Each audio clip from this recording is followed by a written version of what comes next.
Believe it or not, I am brown. The sun hits my tan complexion of melanin in a way that it shines during midnight. My black coarse hair is as dark as the sky during full moon. My nose captivates my Indonesian features that my relatives envy. I am different as I am brown. It was never a shock to me that I was different. In fact, I was always taught to embrace it when I was younger. To which I did. That, hey, look how tan I am compared to you. Or that, hey, did you know my mom and papa are from Jakarta, Indonesia? I'm telling you guys, I was so annoying in elementary school. I would always boast about my individuality to my fellow 7-year-olds.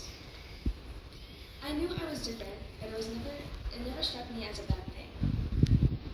That was until my own friends started pointing out that I was different. I mean, duh, we knew this already, but that's when I realized they saw me different as being a bad. They started distancing themselves away from me around 5th grade. It's like they didn't like the way I looked. Maybe I looked dirty to them. The people I thought were my friends stayed away and talked to me from afar. It's as if I was contaminated.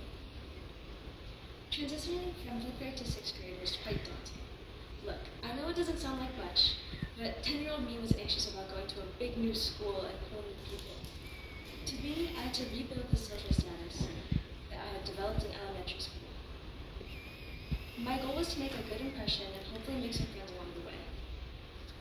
Time flew by quicker than expected, and before I knew it, it was the school year of 2019 and 2020. I walk out of my mom's blue beat-up Hyundai and exit the parent drop-off thing.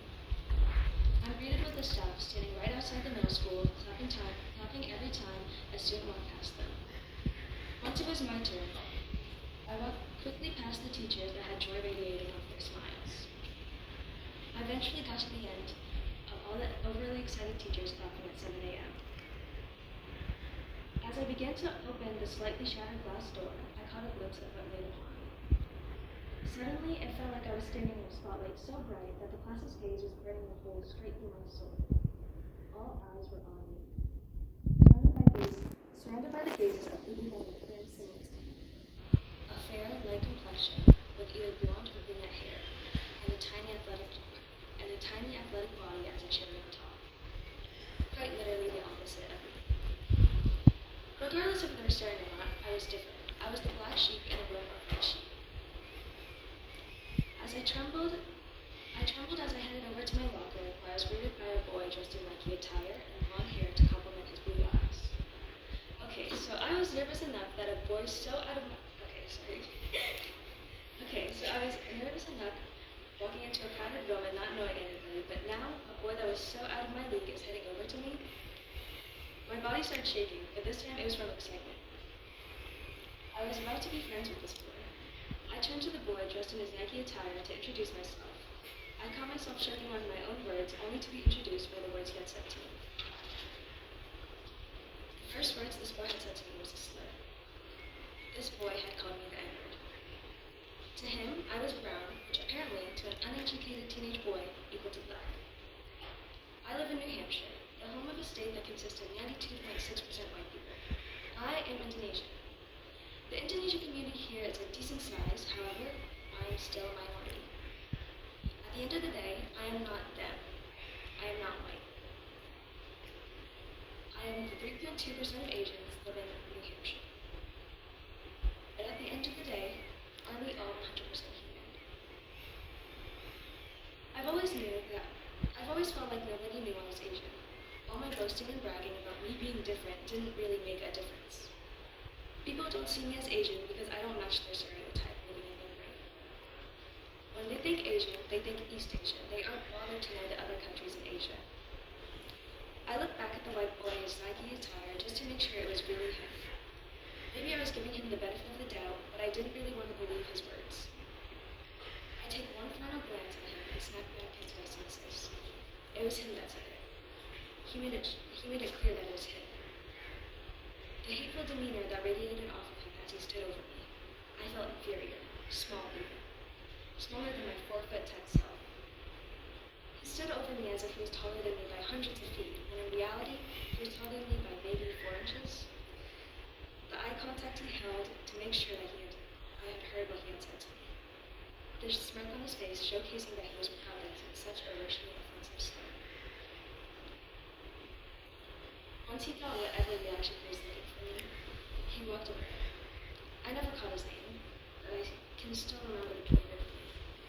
To be honest, I wasn't bothered to know what his name was because it seemed like I would be the only person to dislike him. I can remember how he had this chokehold on all the girls whenever he talked to them. I couldn't hate him, even if I knew deep down he hurt my little 10-year-old heart. Everyone else liked him, so why couldn't I? I am as over as you can get with this kind of situation. I just look back at it from time to time and just remember that he was just a stupid 6th-grade boy who probably learned from his parents. But I can't help but wonder, why did he learn it in the first place? One of my friends who is now in 8th grade tells me stories about how racist the middle school can get. She tells me that they mock her for her Asian features and constantly tease her for being one of the only Asians in their friend group. Hearing this makes me realize nothing has changed. Why should we let generational trauma continue over and over again? Why is it so hard for guardians to teach their children to treat others the way they want to be treated? I want to see my community focus more on educating themselves about the world and not be so fixated on someone's looks. I shouldn't have to live in a world where I'm judged simply by the tones of my skin, the structure of my facial features, or the way I'm not built like an athlete. The struggle of living in a world with tacky beauty standards put upon us. It's a struggle that many people deal with. You don't have to live in a 92.6% population to experience inequality. To be honest, making this speech was very nerve-wracking to me. I've never dealt with the worst kinds of racism, and I didn't think I seemed very qualified to be talking about it. Nonetheless, there shouldn't be a qualification in whether or not I experience racism. I'm very fortunate to not have experienced the very bad parts of racism, but I am able to speak out about these being able to speak out about these actions is very important to change. I still do not wish to know the boy that called me a slur. All I wish is for him to learn that what he did was not okay. Hopefully the boy has changed, or maybe the boy who hears my speech right now. To him, I was just another person.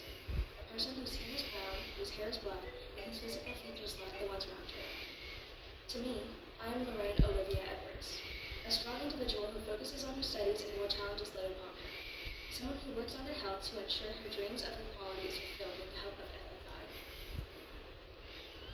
Someone that will help the world come together and acknowledge its faults. No one was born different. We just live in